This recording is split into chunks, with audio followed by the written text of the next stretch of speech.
한번 기도하겠습니다. 하나님 감사합니다. 아버지, 이 시간에 저희들에게 예배할 수 있게 하시고 말씀을 주신 것 감사합니다. 아버지 하나님, 깨달을 필요한 자들이 깨닫게 하시고 말씀이 필요한 자들이 말씀을 들을 수 있게 하시며 심령 가운데 결신이 필요한 자들이 결신하여 그에 우리의 삶과 사역에서 온전하신 하나님의 뜻을 이루게 하옵소서. 주께서 친히 말씀을 저희 입술에 넣어주시사 아버지, 이 시간에 주께서 친히 말씀하시고 선포하시는 역사가 있기를 원합니다. 예수님 이름으로 기도합니다. 아멘.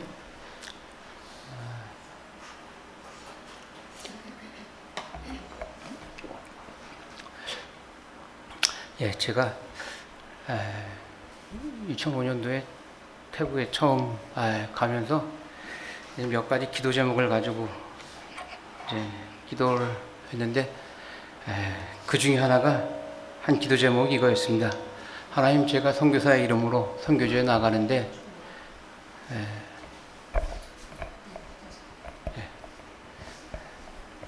한국에 와서 제일 힘든 것 중에 하나가 이 마이크예요.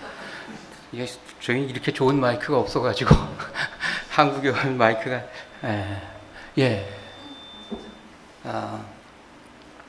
제가 기도 제목 중에 하나가 그거였습니다. 하나님, 제가 선교사로 이 땅에 왔는데 하나님, 우리 태국 사람들을 제가 선교하기 전에 하나님 주 앞에 제가 먼저 선교되게 해주십시오. 하나님, 제가 먼저 선교되지 아니하면 제가 하나님께서 보내주신 저 태국 사람들을 온전히 선교할 수 없을 겁니다. 그런 생각이었습니다.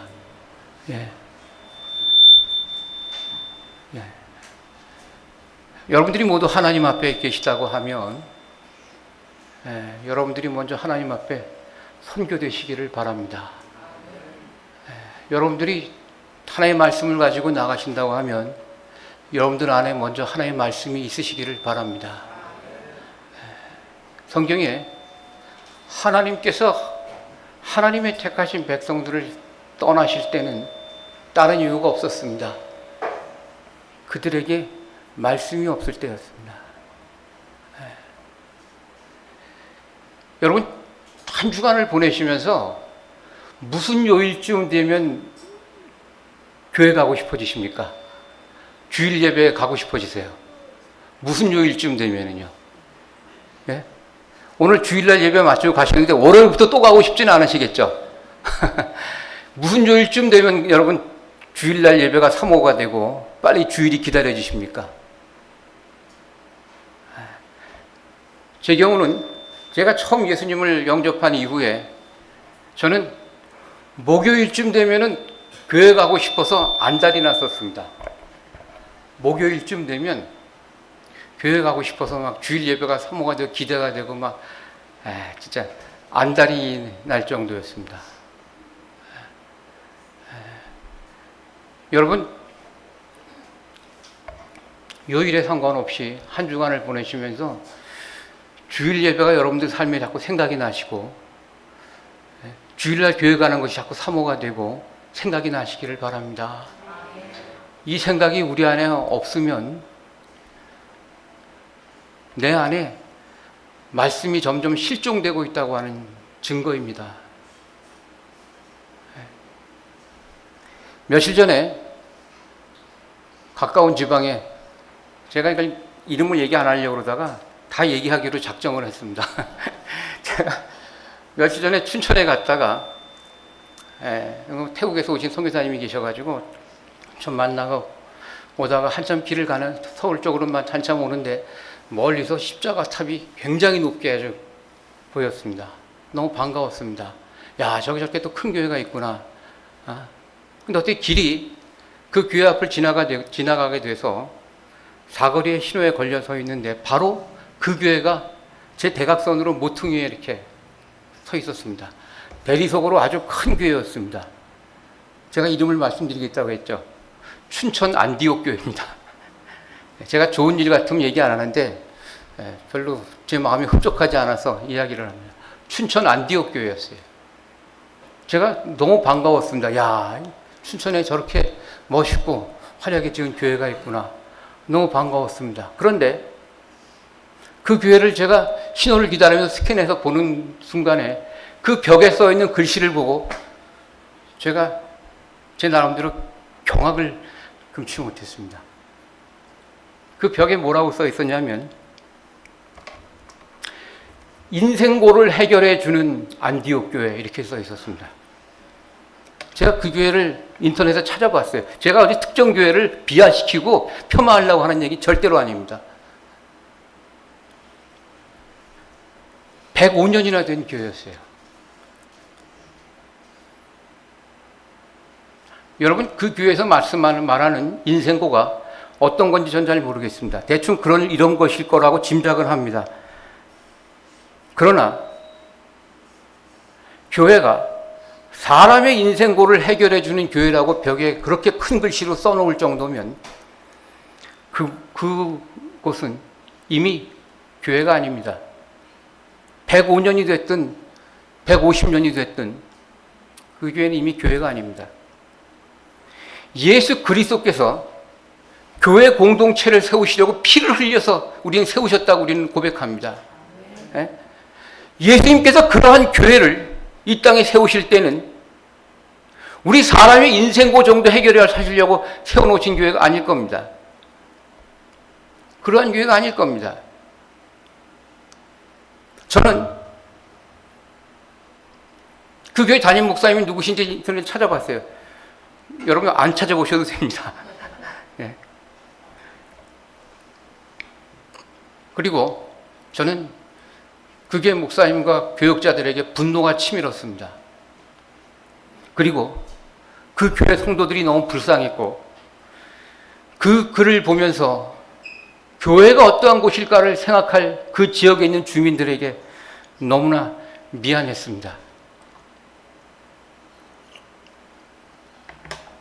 그리고 무엇보다도 우리가 교회의 주인이라고 우리가 고백하는 주님께 너무나 죄송했습니다. 너무 죄송했습니다. 하나님, 도대체 저 교회는 105년 동안 무엇을 했길래 겨우 사람의 인생고를 해결하는 것이 목적이 되어버린 교회가 되었나요? 그 말을 저렇게 교회 벽면에 저렇게 큰 글씨로 써놓을 정도의 그 정도밖에 안 되는 주님을 그 정도밖에 안 되시는 분으로 만들어버린 저희들의 모습이 주님 앞에 너무 죄송했습니다. 여러분, 성경은 인생의 어떤 문제를 해결해주는 인생 문답서가 아닙니다. 우리가 어려움이 처해 있을 때 그 답을 찾아보는 책이 아니에요. 자기 개발 서적도 아닙니다. 서점에 가니까 어떤 목사님이 예수 그리스도는 인생의 내비게이션이라고 써놔 그런 책이 있더라고요. 여러분, 예수님은 결코 우리의 인생의 내비게이션 정도가 아닙니다. 여러분, 말씀은 생명입니다. 주님은 생명이에요. 우리가 예수 그리스도를 위해 목숨을 거는 것은, 목회자들이 주일날 설교 20, 30분에 목숨을 거는 것은 주님이 우리에게 주신 말씀이 생명이기 때문에 그렇습니다. 이 말씀이 없으면 우리는 살 수가 없어요. 이 말씀 때문에 우리는 생명을 얻었고, 이 말씀 때문에 우리는 생명을 유지하고, 이 말씀 때문에 우리는 영생을 얻을 겁니다. 우리에게 생명을 주신 하나님, 우리에게 죽음으로 영생을 주신 예수님, 그리고 그 소망을 가지고 그 뜻에 따라 살게 하시는 하나님의 뜻, 이것을 알게 해주는 것이 성경입니다. 그래서 그 뜻을 이루기 위해서 하나님의 백성들이 피 흘리기까지 싸우는 자들이 모여서 하나님의 뜻을 서로 격려하고 응원하고 힘을 주고, 그러한 것이 교회 공동체예요. 따라서 주는 그리스도시요 하나님의 아들이시니다라고 하는 이 신앙 고백 위에 세워진 교회, 이 교회가, 이러한 교회가 사람이 인생고를 해결해 주는 그 주일에 모여서 이제 내가 주일 예배 지켰어, 주일 성수했어 라고 하는 기분 전환 정도의 교회이고 예배라고 하면 그건 주님의 뜻이 분명히 아닐 겁니다. 여러분, 성경은 우리가 아무도 생각하지 못한 무슨 독창적인 깜짝 놀랄 만한 아이디어를 가지고 하나님을 위해서 일을 한다거나 기가 막힌 생각을 가지고 주를 섬기면서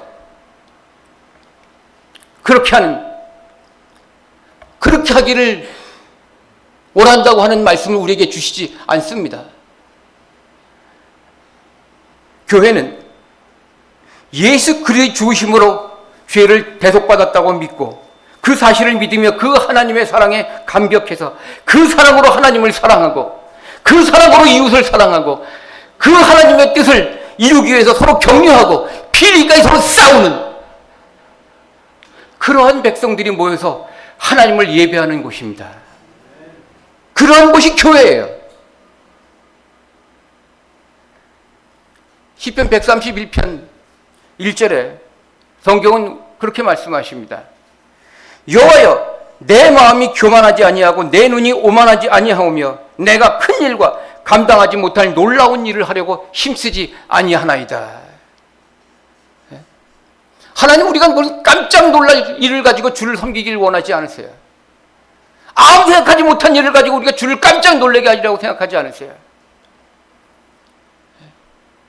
하나님은 오직 예수 그리스도를 보내셔서 그 생명으로 우리를 구원하신 그 하나님의 사랑, 그 사랑을 우리 안에 주셔서 우리가 그 사랑으로 다시 하나님을 사랑하기를 원하십니다. 그 사랑으로 하나님을 섬기기를 원하세요. 이것이 우리를 향한 하나님의 뜻입니다. 네. 여러분, 하나님을 사랑하십니까? 여러분, 하나님을 사랑하세요? 하나님을 사랑하십니까?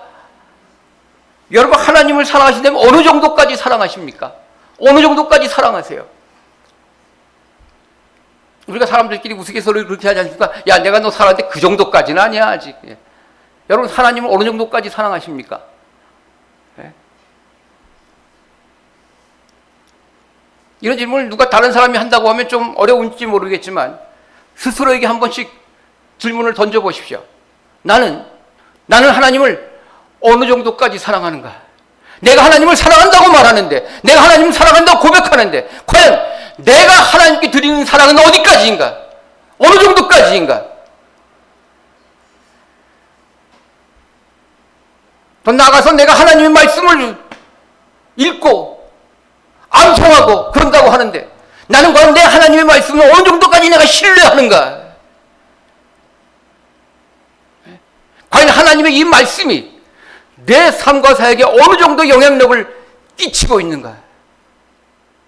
이 하나님의 말씀이 내 삶과 사역에 어느 정도 내가 지배를 받고 있는가? 여러분, 고난이 유익이라고 말합니다. 고난이 유익이라고 말해요. 여러분, 어떻게 고난이 유익일 수 있습니까? 고난을 원하는 사람은 아무도 없는데. 그러나 고난이 유익이라고 말하는 것은 내가 고난을 당해야 내가 매일 하나님께 무엇을 내가 맡긴다고, 하나님께 저를 맡깁니다. 이 일을 하나님께 맡깁니다고 말하는데, 내가 고난을 당해봐야, 고난 안에 처해 있어봐야 내가 과연 하나님께 무엇을 맡기고 있는지를 내가 알게 돼요. 내가 내 삶을 하나님께 어디까지 맡기고 있는가를 알게 돼요. 내 삶과 생각 하나님께서 어디까지 자리하고 계시는지, 어떤 영향을 받고 있는지 내가 고난 가운데 있어봐야 알게 됩니다. 그래야 깨닫게 돼요. 그래서 내가 하나님을 다시 생각하게 됩니다. 하나님 안에 나를 다시 생각하게 돼요. 그래서 고난이 유익이라고 말하는 겁니다. 내가 하나님을 사랑한다고 하면 하나님을 향한 내 사랑은 나를 사랑하시는 하나님의 또 그 사랑은 내 안에 뿌리가 살아있는 생화입니까? 아니면 죽어있는 조화입니까? 뿌리가 살아있는 나무는 때가 되면 저절로 꽃이 피우고 열매가 저절로 맺혀집니다. 굳이 가지가 꽃을 피우려고 애쓰지 않아도, 열매를 맺으려고 애쓰지 않아도 뿌리가 살아있는 나무는 때가 되면 저절로 꽃이 피우고 열매가 맺혀집니다. 예. 결코 꽃과 열매의 의지가 아닙니다. 꽃이 피워지겠다고 해서 피우는 것이 아니라, 열매가 맺혀지겠다고 맺혀지는 것이 아니라, 그 뿌리에 생명력이 있으면 저절로 때가 되면 그렇게 됩니다. 그래서 성경은 너희가 나무에 붙어 있기만 하면이라고 말합니다. 가지가 나무에 붙어 있기만 하면 열매를 맺는다고 말씀합니다. 이것은 무슨 말씀이냐면, 내가 너희 안에 살아있는 뿌리처럼 역사하시겠다고 하는 주님의 약속입니다. 나는 너희 안에 살아있는 뿌리처럼 내가 그렇게 너희 안에 있을 테니까 너희는 내게 붙어만 있어라. 붙어만 있어라. 그리하면 내가 때가 되면 내가 열매를 맺게 하겠고 꽃이 피우게 하리라. 예? 여러분, 복음도 마찬가지예요. 예수 그리스도의 생명이 살아있는 뿌리처럼 내 안에 역사하신다고 하면 복음은 저절로 나를 변화시키실 것이고 나는 변화될 겁니다. 예? 그 뿌리로 인해서 내 믿음이 성장할 거예요. 나는 살아있는 신앙인이 될 겁니다. 예?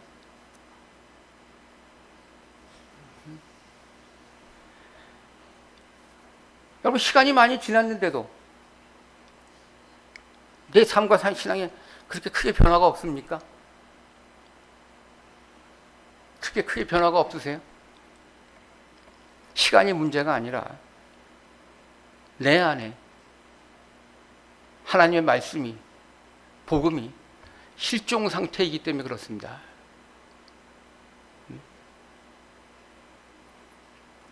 꽃이 죽고 열매가 맺혀지지 않는 것이 문제가 아니라, 꽃이 피지 아니하고 열매가 맺혀지지 않는 것은 뿌리가 죽어있기 때문입니다.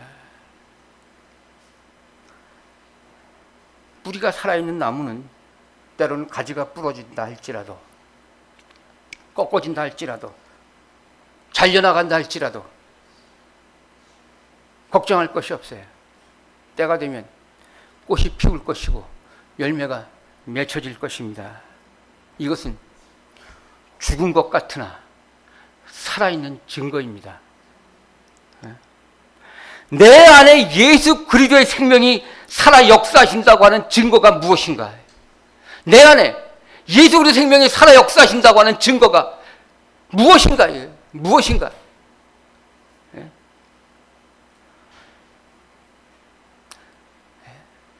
가지가 다 잘려나간다 할지라도 뿌리가 살아있는 나무는 죽은 것 같으나 그 안에서 꽃을 피우기 위해서, 열매를 피우기 위해서 무엇인가 계속 끊임없이 일을 하고 있어요. 내 삶에 꽃이 피우지 않냐고 열매가 맺혀지지 않는다 할지라도 내 안에 뿌리처럼 살아계신 예수 그리스도의 생명은 내 안에 끊임없이 역사하고 계셔야 해요.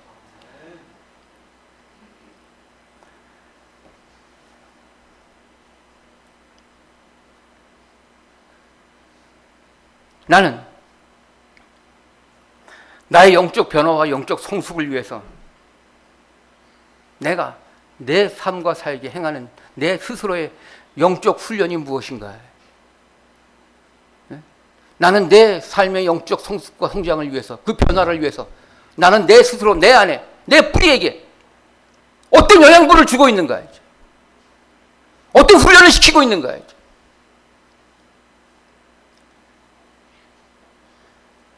누군가 시켜주는 훈련은 아무 의미 없습니다.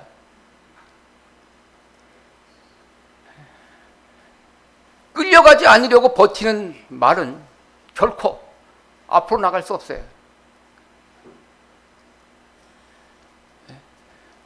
여러분, 주일 예배 전에 우리가 헌금을 준비합니다. 우리가 준비하는 헌금 봉투에는 돈만 넣는 것이 아닙니다. 주일 헌금, 감사 헌금, 성교 헌금, 건축, 돈만 넣는 것이 아니에요. 우리가 헌금 봉투를 준비할 때는 그 안에 헌금과 함께 한 주간의 내 삶을 넣는 것입니다. 한 주간의 나의 회개를 넣는 거예요. 한 주간 내 삶의 영적 변화를 넣는 겁니다.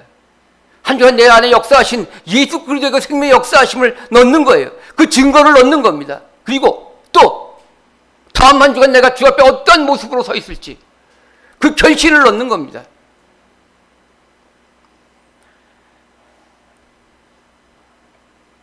회개는 처음 예수 믿을 때 한 번으로 끝나는 것이 아닙니다. 회개는 우리의 삶의 호흡과 같아서 끊임없이 하는 거예요. 하루 10번도 20번도 100번도 끊임없이 내가 무엇인가 한 후에 하나님 이게 정말 주의 뜻에 합당하십니까? 제가 혹시 탐욕과 부정의 마음으로 하지는 않았습니까? 그래서 사도 바울은 매일 날마다 깨어 있을 수밖에 없었고 날마다 기도할 수밖에 없었어요. 처음에 내가 예수 그리스도를 영접할 때는 내 의지와는 상관없이 회개가 됐었습니다. 주께서 나를 회개시키셨으니까요. 내 의지와는 상관없이 주 앞에 회개할 수 있었습니다. 저는 제가 처음 회개했을 때 저는 이 사람 머릿속에 이 안에 물이 그렇게 많은 줄은 몰랐어요. 뭐 구멍마다 물이 쏟아져 나오는데 뭐 정신을 못 차리겠더라고요. 제 의지하고는 상관없었습니다. 그러나 이제는 그 후에는 내 의지대로 주 앞에 엎드려 기도하고 내 의지대로 주 앞에 회개하는 하나님, 제 언행에, 제 말에, 제 행동에 지금 기뻐하십니까? 제 탐욕대로 부정의 마음대로 행하진 않았습니까?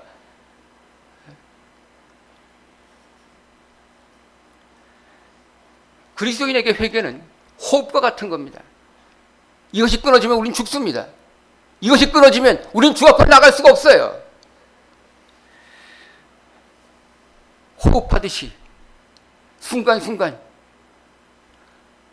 주를 돌아볼 수 있어야 합니다. 그래서 다시 시작하고 다시 시작하는 거예요.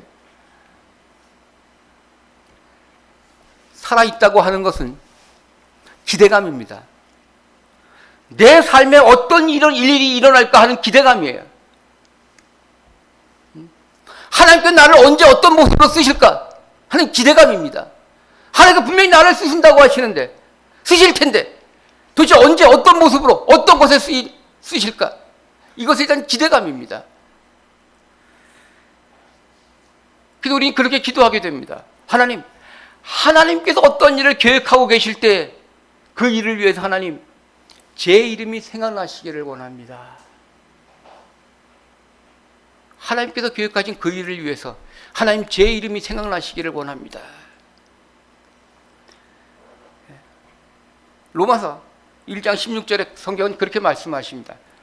내가 복음을 부끄러워하지 아니하노니 이 복음은 모든 믿는 자에게 구원을 주시는 하나님의 능력이 됨이라. 내가 복음을 부끄러워하지 않는다고 하면 과연 나는 복음을 부끄러워하지 아니하는데 과연 그럼 복음은 나를 부끄러워하지 않을까? 복음도 나를 자랑스러워할까?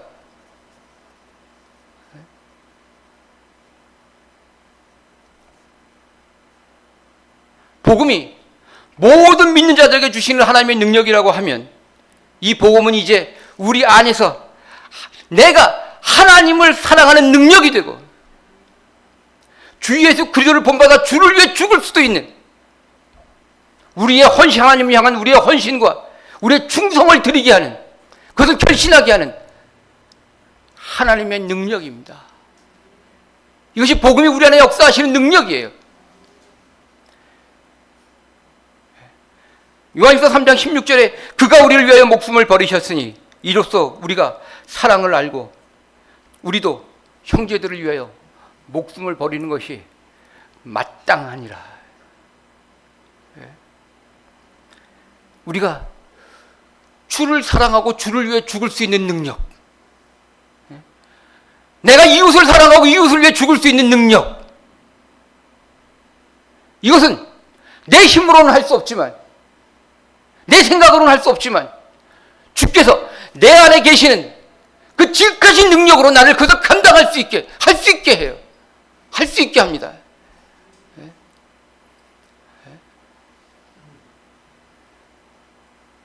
여러분, 절대로 교회가 내 신앙을 대신하지 못합니다.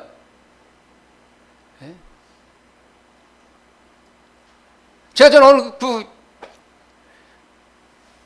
어느 교회 가서 제가 그 성도님들한테 그래서 자기 교회를 너무너무 자랑스러워하는 성도들이에요.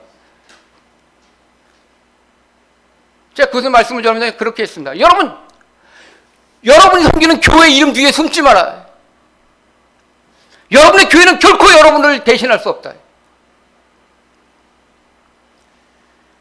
절대로 교회가 내 신앙을 대신하지 못합니다.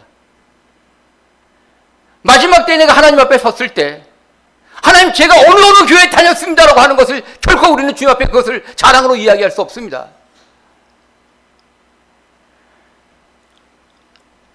내가 속해 있는 교회 공동체가, 신앙 공동체가 정말 하나님 기뻐하시는 곳이라고 하면 나는 그곳에 속해 있을 뿐이에요.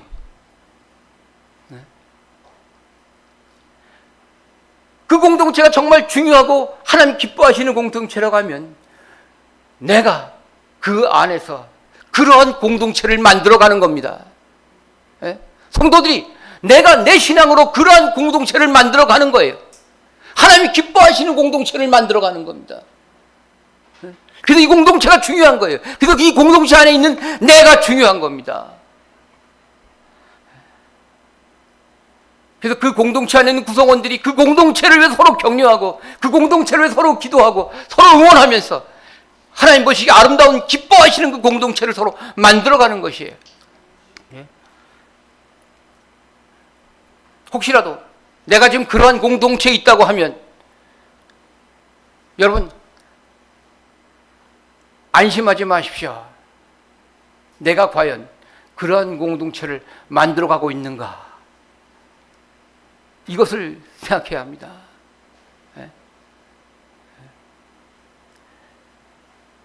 내가 그 공동체에 속해 있다고, 그 공동체가 칭찬받는 공동체라고, 내 신앙도 좋을 것이라고 착각하지 마십시오.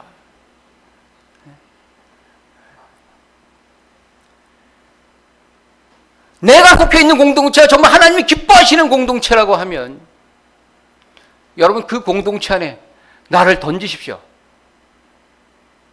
우물에 아무리 신선하고 맛있는 물이 가득할지라도 두레박을 던지지 않으면 한 방울의 물도 건져 올릴 수 없습니다.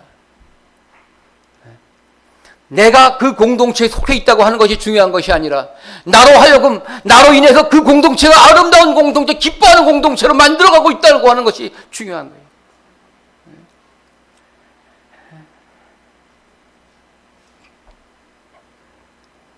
신앙생활이 힘들어야 성숙한 그리스도인이 됩니다. 신앙생활이 힘들어야 성숙한 성도를 만들어내는, 세울 수 있는 목회자가 됩니다. 왜요? 왜 신앙생활이 힘들까요? 성경은 그렇게 말씀합니다. 우리가 다 알지 않습니까? 주여 주여 하는 자마다 다 내게로 올 수 없다. 저는 이 말씀이 성경에서 가장 무서운 말씀 중에 하나라고 생각합니다. 주여 주여 하는 자마다 다 갈 수 있으면 얼마나 쉽겠습니까? 그런데 주여 주여 한다고 다 오지 못한다는 거예요. 무슨 말씀입니까? 힘들어야 하나님 나라에 갈 수 있다는 얘기입니다. 힘들어야. 목회자가 힘들어야 성숙된 그리스도인을 만듭니다. 그리스도인들이, 성도들이 힘들어야, 신앙생활이 힘들어야 하나님 기뻐하시는 공동체가 됩니다. 그렇게 되기까지는 너무 힘들어요. 그러나 이미 그렇게 되면 세상에 그거보다 더 쉬운 것이 없습니다. 그거보다 더 쉬운 것이 없어요. 그래서 우리는 늘 이렇게 고백합니다. 하나님께서 다 하셨습니다. 하나님께서 다 하셨습니다.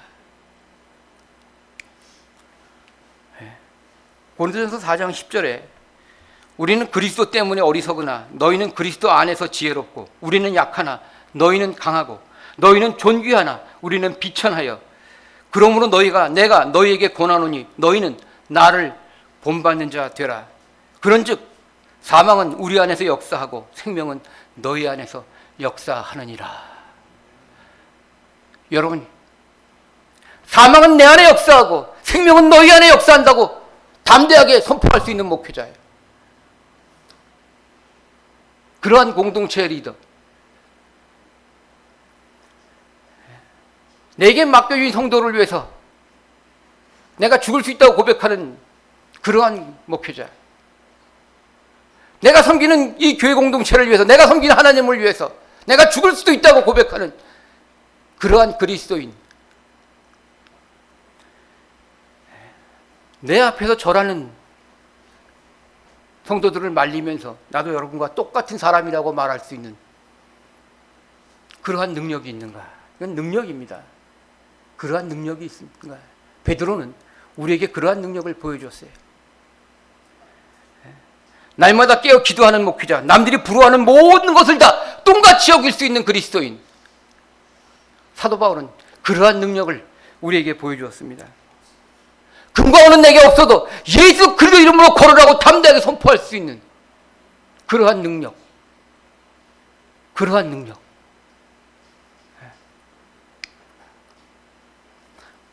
우리 안에 역사하시는 예수 그리스도의 그 능력은, 지극히 크신 그 능력은 우리가 그렇게 할 수 있게 합니다.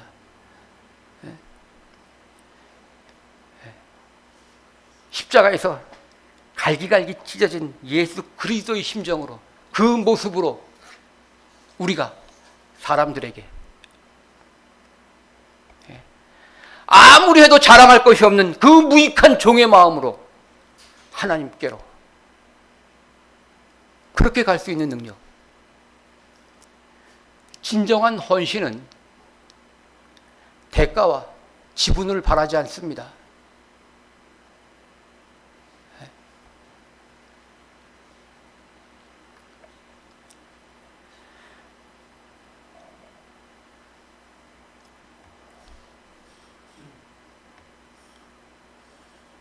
로마서 8장 26절에 우리는 마땅히 기도할 바를 알지 못하나 오직 성령이 말할 수 없는 탄식으로 우리를 위하여 친히 간구하시느니라. 여러분, 우리가 기도를 안 하는 것이 아니라 무엇을 기도할지 모른다고 성경은 말씀하십니다. 기도 안 하는 사람은 없잖아요.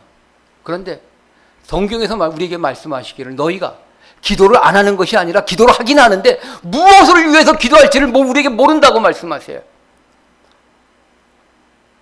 우리에게 병이 있어요. 병을 낫게 해달라고 기도하는 것이 아니라 성경은 이 병을 통해서 주께서 내게 말씀하신 것이 무엇입니까? 제가 어떻게 하기를 원하십니까? 이렇게 기도하라는 거예요. 고난을 내게 주셨는데 하나님 왜 나에게 이 고난을 주셨습니까? 이 고난이 좀 빨리 지나가게 해주십시오. 이렇게 기도할 것이 아니라 하나님 이 고난을 위해서 주께서 말씀하신 것이 과연 무엇입니까? 제가 어떻게 하기를 원하십니까? 제가 무엇을 할까요? 이것을 기도하라는 거예요.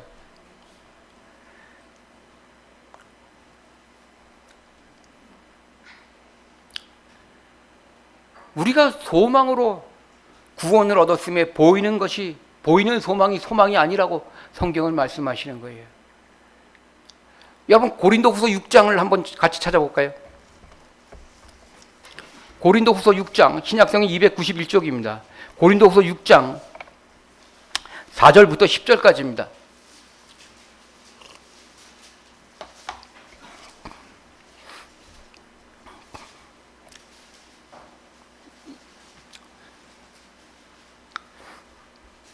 제가 한번 읽겠습니다. 오직 모든 일에 하나님의 일꾼으로 자천하여 많이 견디는 것과 환난과 궁핍과 고난과 매맞음과 갇힘과 난동과 수고로움과 자지 못함과 먹지 못함 가운데서도 깨끗함과 지식과 오래 참음과 자비함과 성령의 감화와 거짓이 없는 사랑과 진리의 말씀과 하나님의 능력으로 의의 무기를 좌우에 가지고 영광과 욕됨으로 그러했으며 악한 이름과 아름다운 이름으로 그러했느니라. 우리는 속이는 자 같으나 참되고 무명한 자 같으나 유명한 자요 죽은 자 같으나 보라 우리가 살아있고 징계를 받는 자 같으나 죽임을 당하지 아니하고 근심하는 자 같으나 항상 기뻐하고 가난한 자 같으나 많은 사람을 부유하게 하고 아무것도 없는 자 같으나 모든 것을 가진 자로다. 아멘. 아멘. 이것이 그리스도인이라는 거예요. 네? 아무것도 갖지 않은 걸 아무것도 없는 것 같은데 모든 것을 가진 자예요. 네? 이것이 그리스도인이라는 겁니다. 분명히 근심할 것 같은데 항상 기뻐해요. 분명히 아무것도 없어서 가난에 쩔쩔매일 것 같은데 오히려 많은 사람들을 부유하게 해요. 이것이 그리스도인이라는 거예요.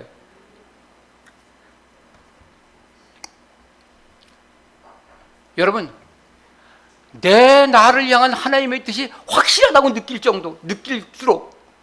확실할수록 우리 안에요. 포기하고자 하는 마음이 동달아 같이 커져요. 왜? 이것을 내가 감당해야 되니까. 어떻게 감당할까? 감당할 수 있을까? 이것을 감당하려면 내가 많은 것을 포기해야 되고, 많은 것을 수고해야 되고, 많은 것을 뒤어야 되는데, 감당할 수 있을까? 분명히 내게 뜻이 있으신 것 같은데, 그래서 포기하고자 하는 마음도 덩달아 같이 커집니다. 이것이 내 안에 끊임없이 계산되고요. 그런데 우리는 이것을 지혜라고 말하고 오히려 하나님의 은혜라고 말합니다. 피할 길을 찾는 거예요. 요한은 자신을 광야에서 외치는 소리라고 말합니다. 나는 광야에서 외치는 소리다. 광야에 내가 아무리 외쳐도 아무도 들어줄 사람이 없는 곳이에요. 들어줄 사람이 없는 곳입니다. 그러한 곳에서 그냥 나는 소리예요. 보이지 아니하는 소리, 보여줄 수 없는 소리. 그냥 나는 그런 소리라는 겁니다.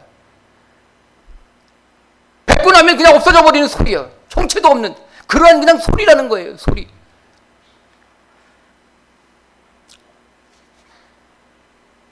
요한은 나는 흥하여야겠고 나는 쇠하여야겠고 그는 흥하여야 하리라. 이렇게 말할 수 있는 능력이 있었습니다. 그래서 나는 광야에서 외치는 소리라고 말할 수 있었어요. 이렇게 말할 수 있는 능력을 주께서 주셨습니다. 그 안에 역사하시는 지극히 크신 하나님의 능력입니다. 이 능력이 내 안에 역사하시니까 내가 그렇게 말할 수 있었어요. 주님, 나는 외치는 자의 소리에 불과합니다. 그것도 사람이 많은 곳에서 그냥 아무도 없는, 들어줄 곳이 없는 광야에서 외치는 그냥 저는 소리에 불과합니다. 보이지도 아니하고 보여줄 수도 없는.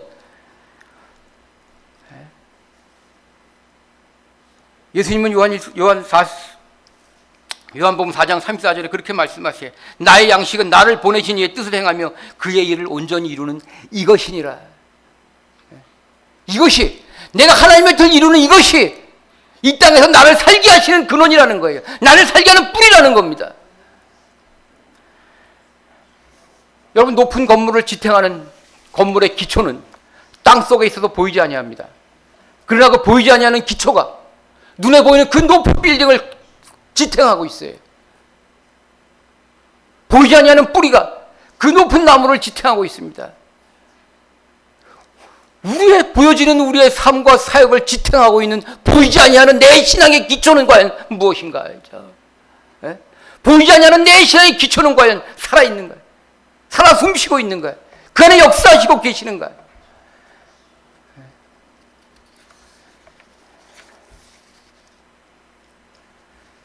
보이지 아니하는 그 신앙의 기초는 보이는 습관을 만들어냅니다.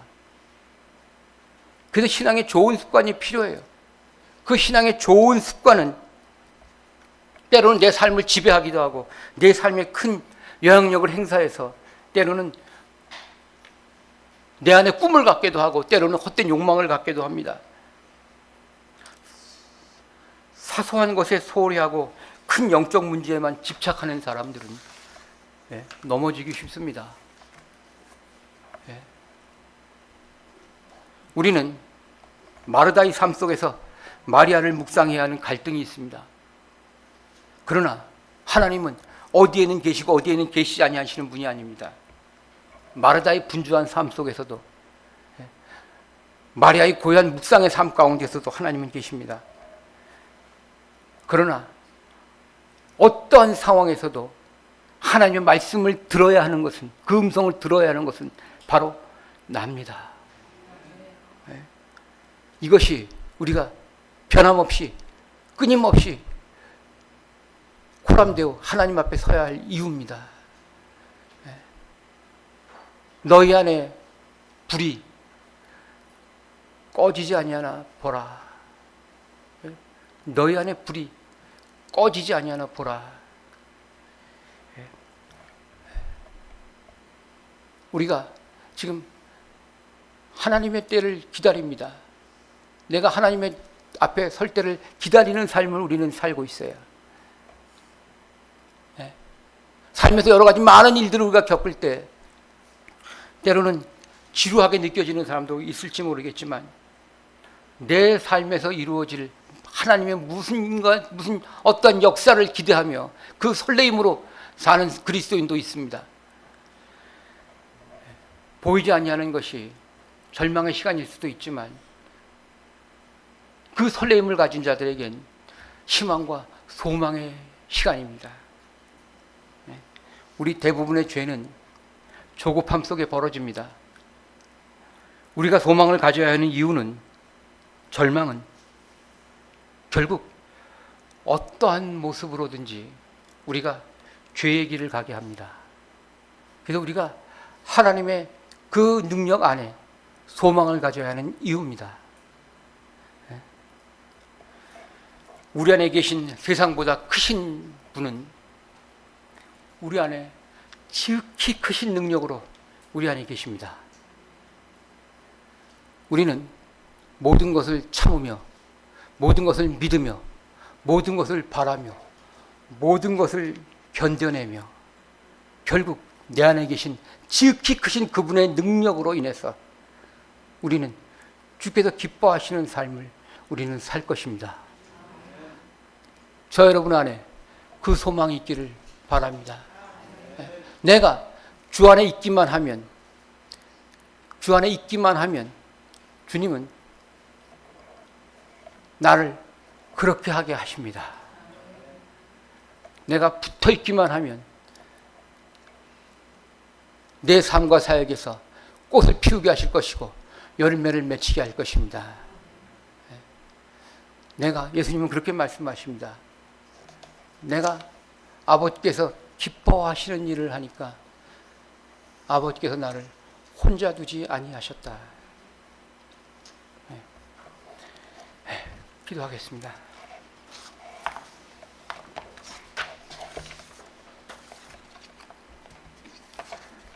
하나님 감사합니다.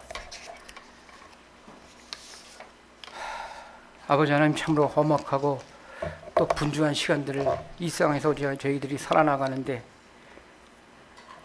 저희 안에 우리 주께서 크신 능력으로, 지극히 크신 능력으로 함께 하시는 것을 믿게 하시옵소서. 그 능력에 힘입어서 우리가 이 땅에서 무엇이든지 할 수 있게 하시옵소서. 예수님 이름으로 기도합니다. 아멘.